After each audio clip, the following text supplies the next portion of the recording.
come on.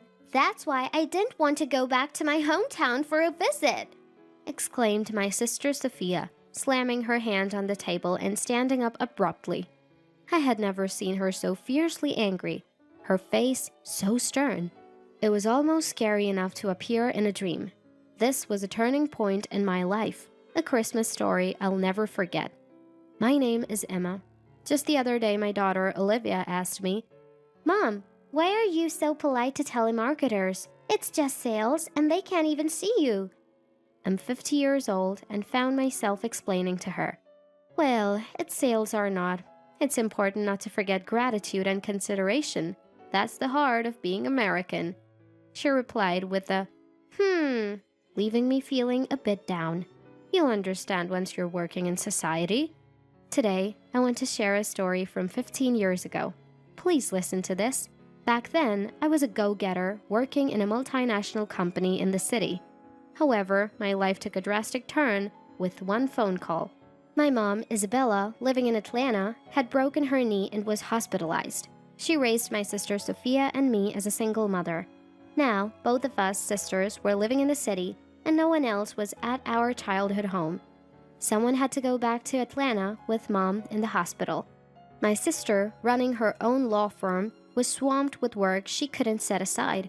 I, too, was in a position to call myself a career woman, handling important tasks. But I was more replaceable. So I decided to take on the responsibility, took a leave of absence, and returned to Atlanta. Just before I was set to leave for Atlanta, after deciding to take a leave of absence, my boss at the company said, "If you're going on a leave, you'll have to step down from your position and transfer to a different department when you return." The new department was unrelated to my main duties. It was as if they were saying they didn't need someone who took a break. Being single at the time, I had already felt the pressure of, she'll just get married and suddenly leave for pregnancy and childbirth. Although societal understanding of women's roles at work has improved now, back then, despite what companies professed, many believed women are likely to take breaks, so we don't want them in positions of responsibility. Of course, there were a few who understood, but they were rare. Honestly, I had been envied for holding a higher position than some male colleagues. This demotion could easily be imagined as someone complaining, "We can't have someone who takes a leave in a higher position. They're unreliable, and supporting them when they return is too much trouble." If only I had a clear idea of how long my leave of absence would be. Mom's recovery and rehabilitation were uncertain, and she would likely need support after being discharged. Moreover, Mom couldn't drive, so getting to the hospital and shopping required someone's help. It was clear that my leave could extend indefinitely, though obviously it wouldn't be short. Unable to set a specific duration for my leave and knowing I wouldn't return to my current position, it was evident I'd lose my place at work. So I decided to resign. I would vacate my apartment and fully commit to supporting Mom. It's all good as long as it helps Mom recover, I thought. Filled with resolve, I returned to my hometown to support Mom. However, my first visit to the hospital made me somewhat regret my decision. The first words out of my mom's mouth were, "You hardly ever visit, and now you show up because of this," Mom said to me. True, work had often prevented me from visiting home. Since my 30s and after several promotions, my visits had become infrequent, only a few times over the years. But still, I didn't expect such words from Mom after quitting my job to take care of her. I guessed she was stressed from the injury and the unfamiliar hospital environment, so I let it go. But every visit brought more of these petty remarks.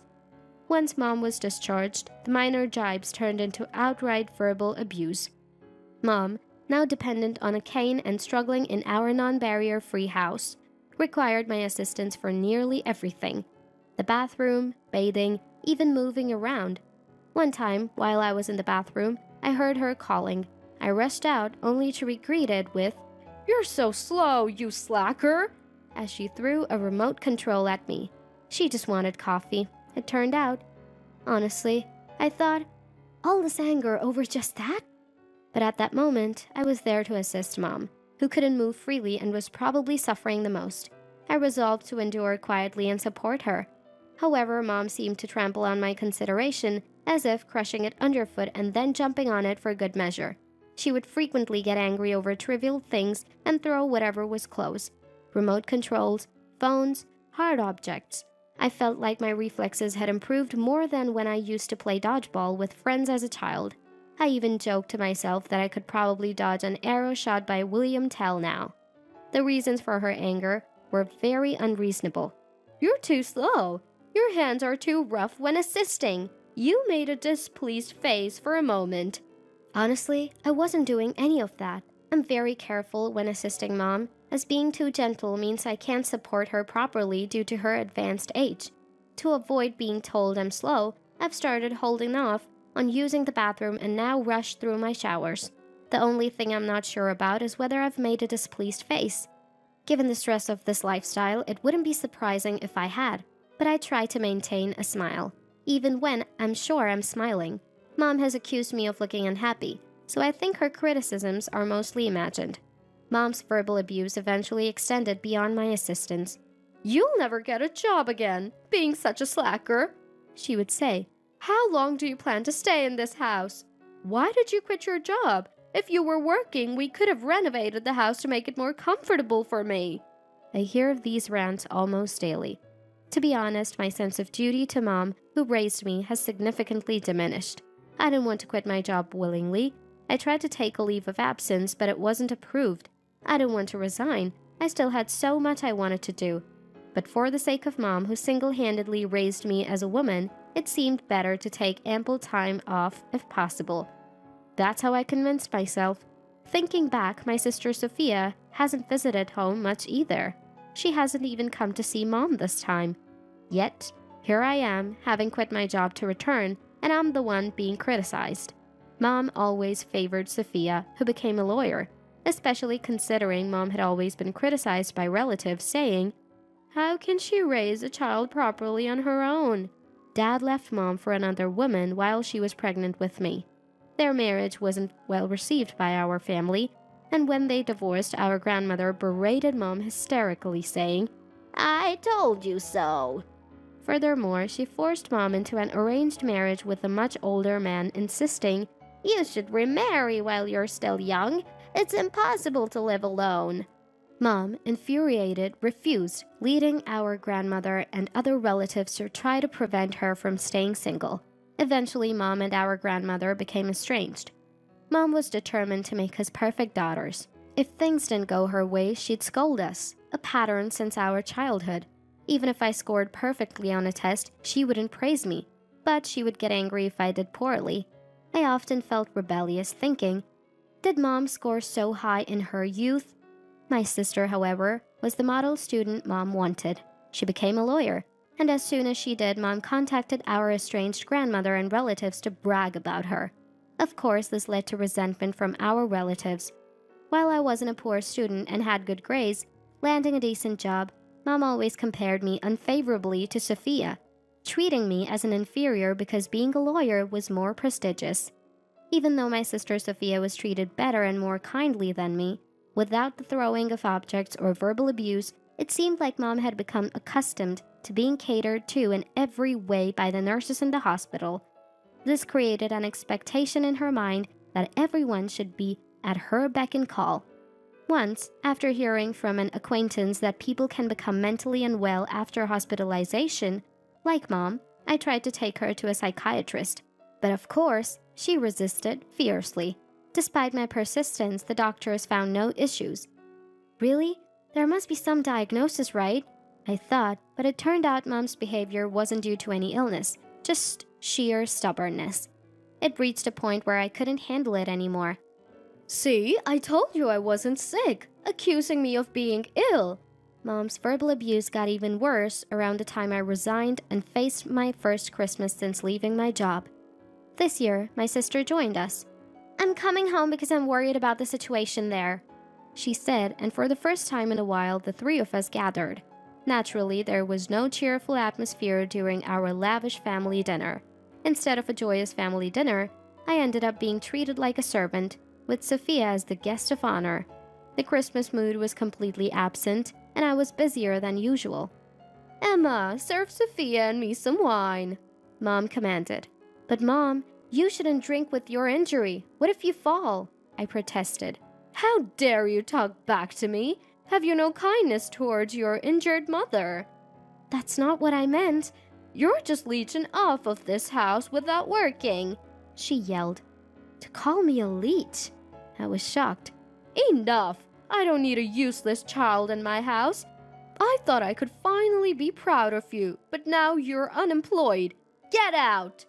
With that, she threw the steak from the dinner table at me. That's when I truly understood the depth of Mom's words.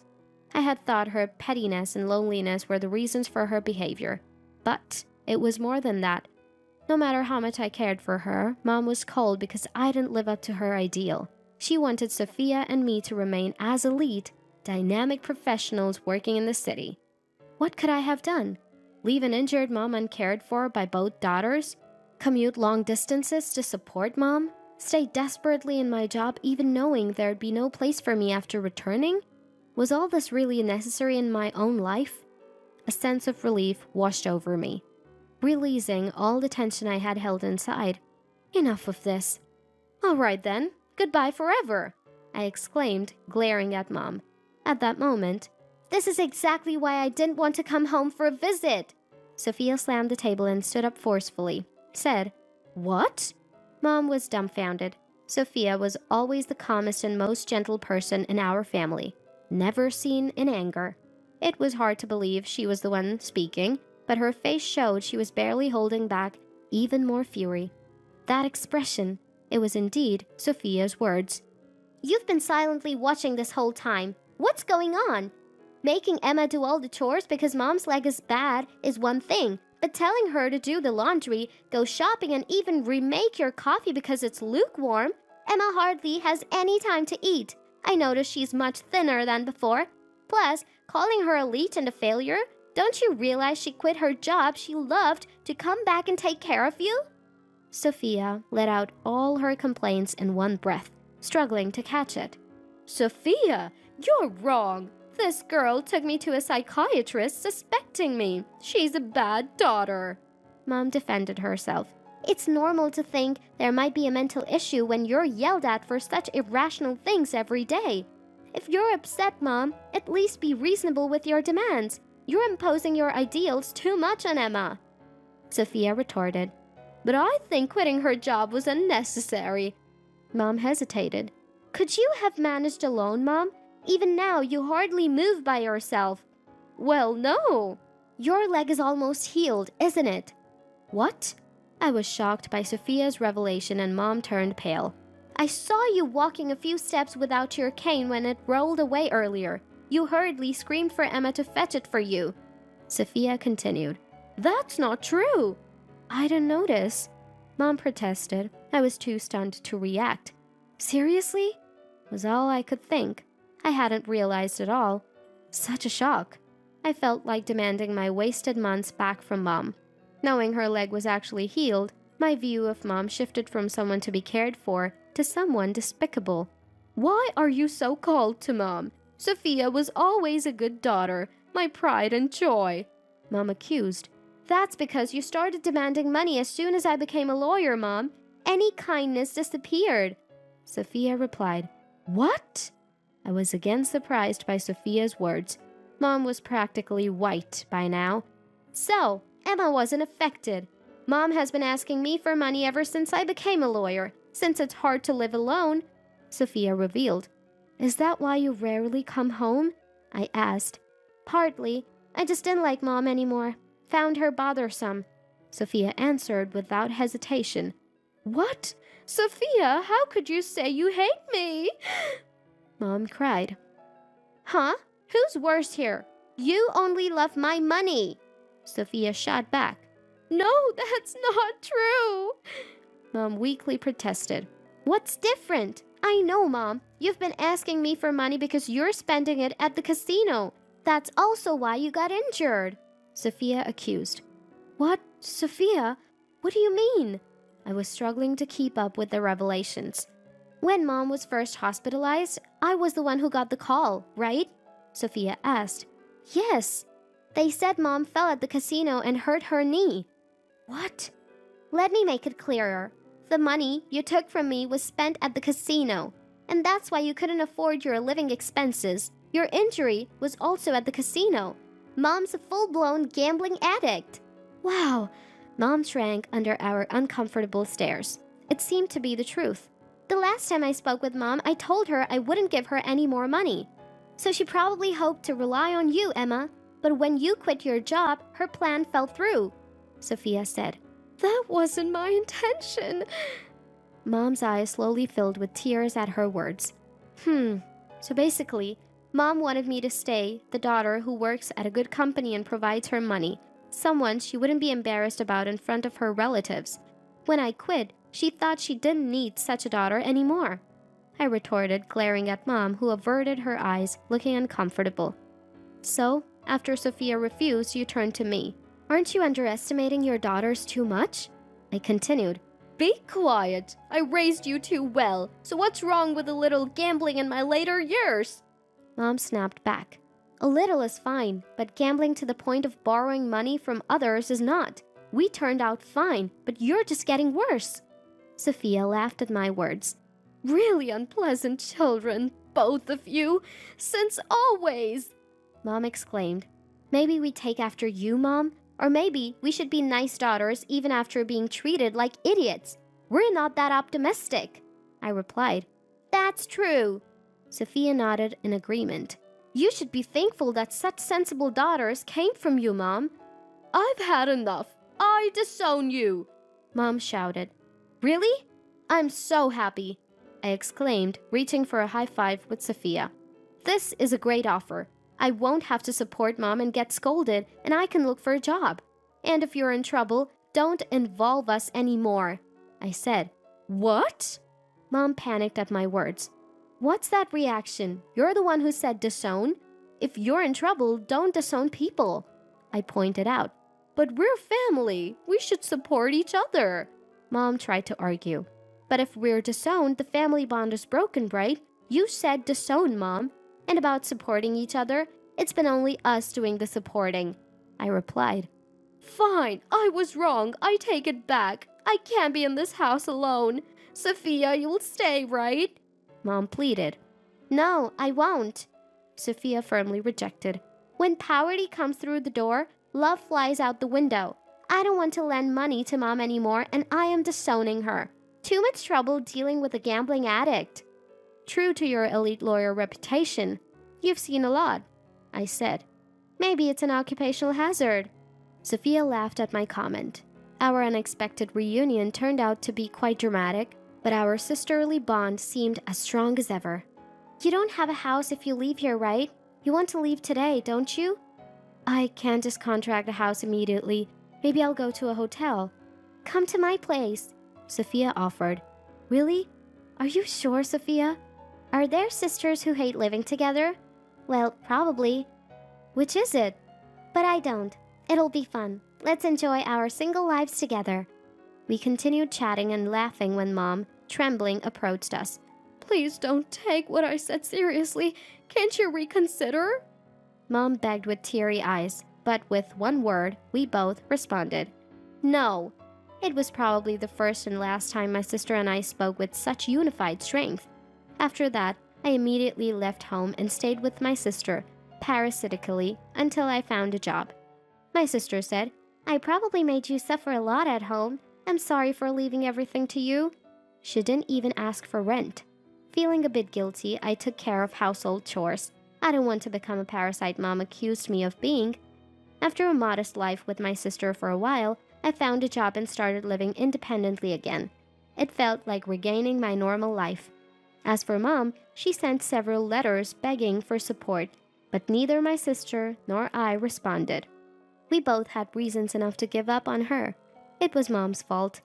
Turns out, Mom's leg was fine, and she even took a part-time job, but was quickly fired due to poor work attitude. She kept going to the casino during breaks, returning late, and eventually got dismissed. After repeating similar patterns at her next jobs, struggling with age and her inability to quit gambling, she led a life of poverty. I guess she thought casinos wouldn't betray her like her daughters did, but that's no longer my concern. 15 years have passed. Mom has finally stopped gambling, more out of lack of funds than choice, and ended up in debt. Some intimidating men claiming we were responsible for her debts surrounded us, but thanks to my lawyer sister, we were safe. Without her, I probably would have paid them, having little knowledge of such matters. I'm really grateful. We're still estranged from Mom, and I doubt that will ever change, nor do I want it to. My sister, foreseeing the worst, is prepared to take legal action and maintain minimal contact as a daughter. She got married to a fellow lawyer. They argue often about work, but it seems like a debate to them, and they enjoy it. Elite couple problems. As for me, I married a man from an advertising agency I met through my IT job. We don't earn much. I probably earned more in my previous job, but we have regular time off to spend with our daughter and each other. We enjoy cooking together, going on dates, and I cherish these moments. Happy with less money? Absolutely. Money is necessary, but not the sole source of happiness. If it were Mom, with her debts but free spending, would be happy by now. What's truly important isn't money, education, or career. I learned this through my relationship with my parents. What matters is having relationships where hearts connect. Surrounded by people you can't be yourself with, even with money, is miserable. I may not live in a high-rise eating caviar and truffles every day, but I have a teenager who tries cooking with me, a husband who praises me for just cutting my hair, and colleagues I trust and confide in. I'm as happy as can be.